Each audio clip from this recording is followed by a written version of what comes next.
All right, guys, it's Jahlon, and today I'm going to bring you the resolution of the Chronicles of Elyria saga. Got my hands on the court ruling up in Washington.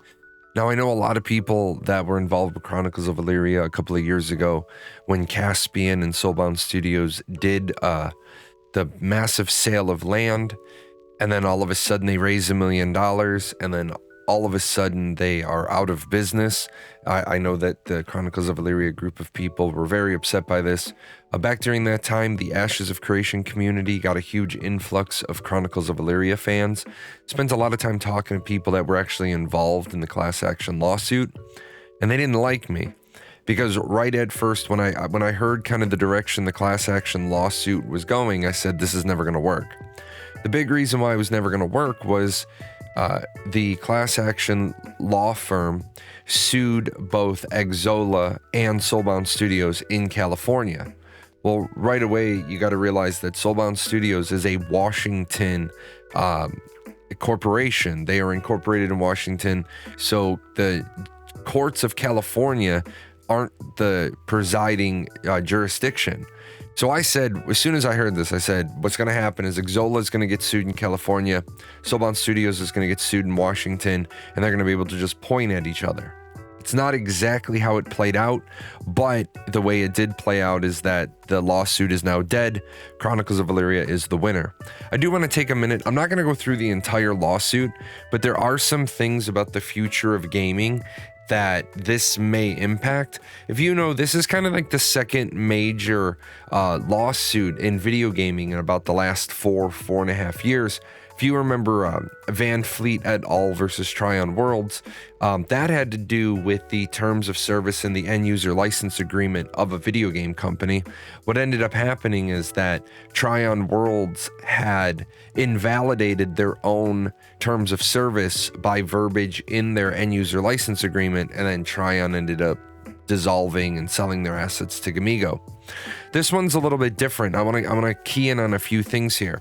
But this is the lawsuit, James Fall versus Soulbound Studios. And I unfortunately don't have the previous ruling from the previous judge, Teresa Frick. I only have this updated version, so we're not going to go through everything. But the big one here is that Judge Frick recommended that the court grant the defendant's motion and dismiss the plaintiff's amended complaint with prejudice. Now, dismissal with prejudice means that's it's over, you can't refile. If something is dismissed without prejudice, then the plaintiff, in this case, all of the Soulbound Studios customers, could retreat, regroup, and file a new lawsuit. It's kind of interesting as you read through this. I mean, a lot of it is legal mumbo jumbo. If you're not a lawyer, you're gonna have to do a lot of like deep reading into the other rulings. For those non-Americans, the way our law works is we have laws that are interpreted by the judge, but we have precedent ruling where a judge looks at what other judges have already interpreted and ruled on and may or may not use that ruling. The big thing here is we're just going to scroll down to this very interesting breach of contract claim. The plaintiff is asserting that the judge misapplied the contract interpretation rules. Specifically, according to the plaintiff, Judge Frick inappropriately determined that the payment processor's refund policy was not incorporated into plaintiff's contract with Soulbound Studios. The judge interpreted the agreement between the plaintiff and Soulbound Studios in such a manner as to render part of it meaningless. The part of the terms of service that we're talking about is this one right here. This is from the Soulbound Studios terms of service. It says, any portion of funds raised for the provision of the services shall be non-refundable unless such funds shall be deemed refundable under the terms of service of the third-party service through which those funds for the provision of service were procured and in effect at the time of the provisions of those funds. This is where the Soulbound Studios fans, the Chronicles of Elyria customers, this is where they thought they were going to be able to get their money back. Now, this was ridiculous because if a company is broke, where are you going to get the money from? Caspian released the $1 million in funds to pay himself back his $500,000 loan, to pay back his friends and family their $500,000 loan. Completely legal thing to do. But Soulbound Studios wasn't sitting on any money anyway. They were actually running in debt. If you sue somebody in debt, what are you expecting to get? Now, what's interesting here is I actually thought that Soulbound Studios might be a little screwed by this verbiage, because it seemed to say if our third-party service has a refund policy, they'll have to honor it. The judge disagreed, finding the vague reference to the terms of service of a third party insufficient to incorporate Exola's policy. This was actually weird to me. Washington follows the manifestation doctrine or manifestation theory of contracts, whereby the court must attempt to determine the party's intent by focusing on the objective manifestations of the agreement, rather than the unexpressed subjective intent of the parties. And they have documented case law on that. That's actually interesting, because it means, as you see here, Soulbound Studios terms do not identify Exola as a third-party service or identify any specific contract to incorporate at all. So even though Soulbound Studios is using Exola as their payment processor, and even though you know that as a customer, and Soulbound Studios knows that as the website owner, the game owner, the salesperson, because they don't specifically incorporate Exola's terms, and they don't specifically incorporate Exola and identify Exola, their refund policy doesn't come into effect. Personally, I think this is going to change how gamers look at verbiage, assuming enough gamers find out about this. I think there's going to be gamers that go back to companies now in the future and say, no, if you want me to sign this terms of service, we're going to need to specify, based on the Soulbound Studios ruling, which refund policies are in effect. Then some of this then gets into if the Exola refund policy is not incorporated by reference, the language in this terms of service regarding potential refunds described previously is rendered meaningless. This is true. But this is the thing with the law. The law can get very complex. The law can get very interpretive. So I do agree. I'm not trying to say that the fans, I'm not trying to say that the backers, the fans, the customers didn't get wronged. I'm not defending Soulbound Studios here. I'm not defending Caspian. I'm not defending the project. I'm just saying that this is how the court ruled, and in the future, gamers are going to have to be smarter. Court favors interpretations that give effect to all contractual provisions versus those which would render certain terms meaningless. They're trying to quote some stuff. The Soulbound Studios terms consistently provide that Soulbound Studios does not allow refunds.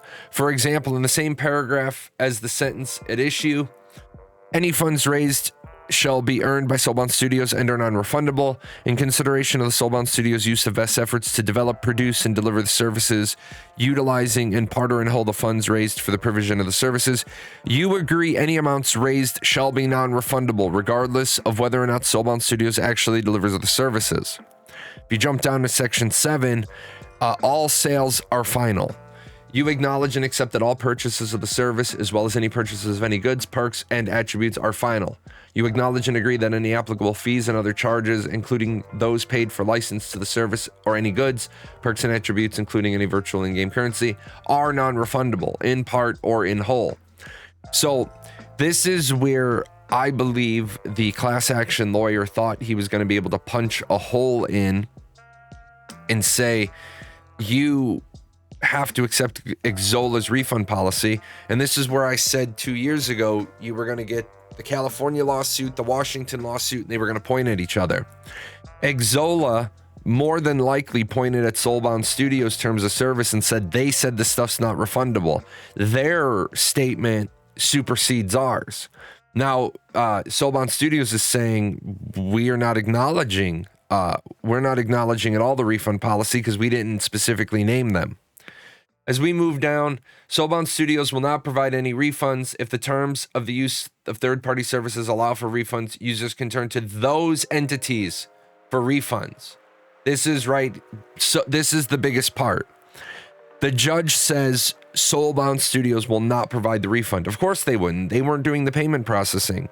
You may turn to the entity for your refund down in California in a lawsuit where they're blaming Soulbound up there.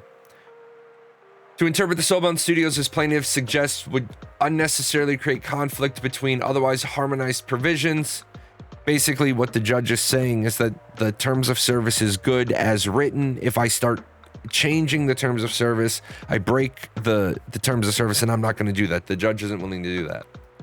As we move through, to establish a CPA claim, the plaintiff must allege unfair or deceptive act occurring in trade and commerce, impacting the public interest, an injury to a business or property, and causation. They weren't able to do that. Plaintiff alleges that Soulbound Studios released a misleading announcement and video regarding the nature of its anticipated project, which enticed plaintiff and other consumers to pre-purchase content and invest in game development. That is how that works. Did an advertising piece, people bought in.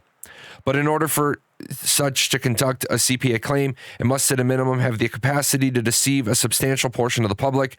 Soulbound Studios did not have the ability to deceive a substantial portion of the public. Moreover, as the same terms, any services would made to be available as available basis explicitly agree that your use of the site is at your own risk. So it seems like Soulbound Studios got lathered up and pushed through the door, and they shouldn't have. But I definitely see where the judge is coming from. I definitely feel for all the people who lost all their money. With that said, if you noticed yesterday, Caspian did release another letter. All right. So what we have here is this is Caspian's blog from 12 October. This came out yesterday. Once again, writing the Q3 State of Elyria at the last possible opportunity on the publication date. When someone is writing something, in this case a blog post, as late as I am, is generally speaking a bad thing, but occasionally it can be a positive. This is one of those times. The class action lawsuit. Last week, the U.S. District Court for the Western District dismissed the class action lawsuit which was filed against us as a matter of law. I considered ending that sentence with an exclamation part, emojis, and even attached expletive, but the fact is there's no punctuation or emoji that can adequately convey how relieved I am by this decision, so I just went with the classic informational period. This is such a slap in the face to your own community because it was your own community suing you. This wasn't the FTC bringing a bait and switch complaint. This wasn't the Attorney General of the state of Washington suing you because of deceptive business practices. This was literally your own customers suing you for a refund. And you're saying, I wanted to put expletives, punctuation, and emoji to drive the point home. The dismissal of the lawsuit marks the end of an expensive, time-consuming 2-year-long journey that began as a pre-litigation letter in the August of 2020 and then proceeded through 2 different federal courts in 2 different states, first in California and then in Washington State. I want you guys to remember something really, really important. Caspian did not spend his own money to defend this lawsuit from his own customers. Soulbound Studios is in debt, $500,000 in debt is, I believe, what he's going to say later in the blog. I said this 2 years ago. I said, if you're going to sue Soulbound Studios, then be ready for about 3 months after the lawsuit for Caspian to just pack it up and go home. All he needed to do was maintain production while he was being sued to have good appearance to the court. Now that that's over, I would not be surprised if he runs away from this project. The court decision to dismiss the lawsuit comes as a victory to both all who have or will use crowdfunding as a source of seed funding for innovative projects, as well as, most importantly, the backers of Chronicles of Elyria.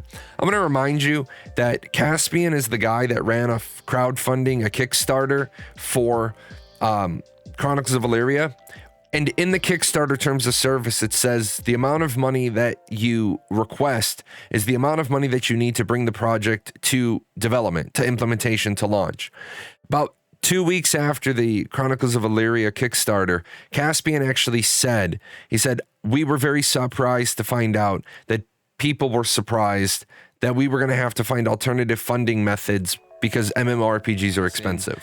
We didn't view this update as any kind of financial announcement. We always said that we put up $500,000 of our own money. We were working with friends and family who offered another $500,000. We raised $900,000 off Kickstarter and would further work with private investors, angels, to raise the rest of the money. Ironically, we thought people would be put off by the notes on the IP policy and refunds. We never imagined people would be surprised by the news the game would require more money to finish. That section of the update was simply intended to remind people that MMOs are expensive. I am not a big fan of Caspian. I'm not a big fan of Soulbound Studios. I'm not a big fan of the way they did things. I was originally a backer of the project until that happened. When you launch a Kickstarter and you ask for $900,000, the Kickstarter terms of service say this is the amount of money you need to bring the project to completion. So yes, people were surprised that you needed more money than that because that's what Kickstarter is. So when Caspian turns around and says the court decision to dismiss the lawsuit comes as a victory to both all who have or will use crowdfunding as a source of seed funding, the direction that the class action lawsuit lawyer should have done is he should have established that Caspian had broken the Kickstarter terms of service to establish a precedent, a habit of them having bad faith negotiation. But anyway, today, crowdfunding is just as often used as a vehicle for advertising and submitting pre-sales orders as it is for crowdfunding. Crowdfunding officially began as an alternative method of raising money in an otherwise tightly regulated investment market. I don't know. Maybe it's a tightly regulated investment market for a reason to, I don't know, protect the investors.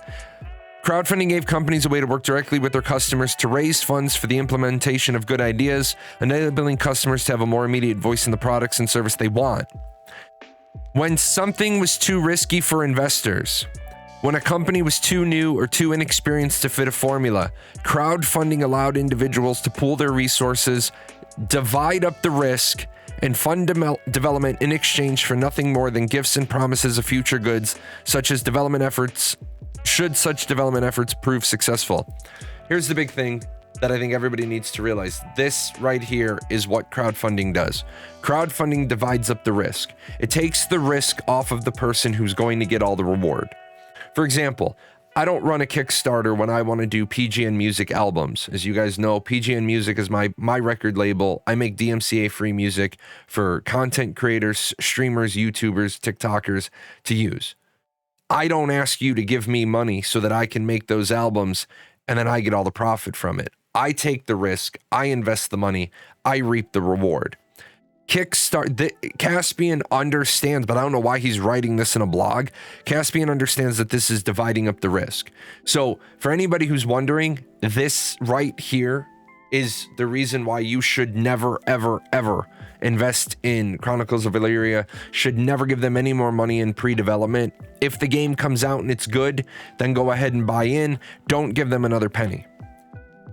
But for crowdfunding to encourage innovation, companies need to feel secure in the use of the funds they received. Well, yeah, I don't disagree with you there. If failure or even delays means they have to repay the money, then the obvious question is, how do you repay money you no longer have? Yes, exactly. At that point, crowdfunding portals devolve into nothing more than publishing platforms, as the only companies that already have the means to develop would risk doing so. Fortunately, the court decision last week sends the message that with proper contracts in place and clear communication, companies can feel secure in innovating through crowdfunding. Sure, I agree with you. I don't think your contract was secure, but you got a good ruling, you got a good roll of the dice, and you went up against a person who wasn't very good. Respect to our backers. Now that the legal matters are behind us and the cost finally capped, we can at last, after 2 years, put 100% of our attention back in the business of making games. So there's some other stuff here. As a personal note, I hope the lawsuit with no longer hanging over us, the most cynical of our backers will also be able to put aside the notion that ongoing development of Kingdoms of Elyria is anything other than what it is. An opportunity to create entertainment and value for our backers. Sure, sounds great. Funding and development. I just want to find the right here. Another alternative we might have taken is debt financing, but we're already $500,000 in debt, and we haven't generated any revenue in over 2 years. Not really a great candidate for debt financing. Go up a paragraph. I began the process in Q2 with marginal success. The reality is, with ongoing litigation, the lengthy development life cycle, the shrunken team size, and the current sentiment and misinformation on the internet, I want to stop you right there. The sentiment about Chronicles of Elyria and Soulbound Studios is warranted and justified. The misinformation on the internet isn't misinformation. Let me remind you that people like me screen cap stuff like this and keep it available. There's not a lot of misinformation about you. There's a lot of information that's being said about you that is an interpretation that you don't like. That doesn't make it misinformation. Misinformation on the internet, we're not really an attractive target for either acquisition, publishing, or investing right now. That'll change one day. You hope, but for the moment, that's the reality we live in. You're right. You're not an attractive target for acquisition, publishing, or investing. By the way, I've said it once. I'm going to say it again. Nobody in their right mind should be investing a penny into Chronicles of Elyria. And if you do, let the buyer beware. Vote with your wallet. Know what you're getting in bed with. This leads me to the final option, which in turns is an entirely horrible self-funding. I funded the development of Chronicles of Elyria in the first year. I sold the land to my wife, and we're going to build our dream house. I want to remind you, this is also the guy that was pulling a $250,000 a year salary. So yeah, you were self-funding it, but you were pulling your money back out via a salary. So don't play the moral high road card that you were self-funding. No, you self-funded to make people know that you had a viable product, that you could start initial development, but you were pulling out your money very quickly. I liquidated our savings. No, you didn't, because you were pulling a $250,000 salary. And I went all in on the Soulbound Studios. No, you didn't. You were running another business. In fact, you had a quote that was, the revenue from our other businesses is going to help fund this. So no, those things aren't true. And if you're wondering about the misinformation on the internet, you're the one providing it. And Chronicles of Elyria has been a passion project of mine for 15 years. My wife and I would have spent every dollar we had to see it become a reality. I've once again self-funded the development over the last year. I've spent the last 2 quarters trying to find a way to keep the studio funded. If I were to continue fund development, I'd need to do so in a way that was sustainable. So over the last quarter, I've been utilizing my skills as a software engineer outside of the game industry to generate residual income. I was hoping to have some more concrete news, which is why I've pushed State of Elyria as late as possible, but unfortunately it doesn't look like I have anything concrete to say. So basically what he's saying is he's a software engineer that's working on things other than Kingdoms of Elyria and Chronicles of Elyria in order to generate the amount of money he's going to need to work on Kingdoms of Elyria and Chronicles of Elyria. I don't see where this is going to get you anywhere. So with all that said, guys, that's kind of your update on Chronicles of Elyria. Again, I feel bad for the people that were led to believe they were going to get like a big fat paycheck. No, there's no paycheck for you to get. There is simply the Washington courts ruled that the contract as written was valid, but vague. And by trying to have the courts apply specificity, it would invalidate the contract. And so that's where you're at. That's where you are. For those of you that want to play a game that's not going to try to steal your money, I recommend Ashes of Creation. I have a complete video playlist of everything about Ashes of Creation. They're not asking you for any money. In fact, Stephen Sharif, the owner of the company, specifically says, if you don't believe in our project, don't give us a penny. I'm going to give you a referral link in the description below. Sign up for Ashes using that referral link. It lets Intrepid know I'm still reaching new people. It doesn't get you anything. It doesn't cost you anything, but it does help me make all the music you hear up in the background. Until next time, guys, if you have any questions about Chronicles of Elyria, the lawsuit, the Tryon Worlds lawsuit I mentioned, go ahead and leave that in the comments below. If you're not going to leave a comment, at least give the video a like and subscribe to the channel. That really helps me grow. It's going to help me in the next year get out of this sub 20,000 funk I've been stuck in. I will see you guys live on Twitch on Mondays, Wednesdays, and Fridays. We can talk more about this then. I'll see you next time.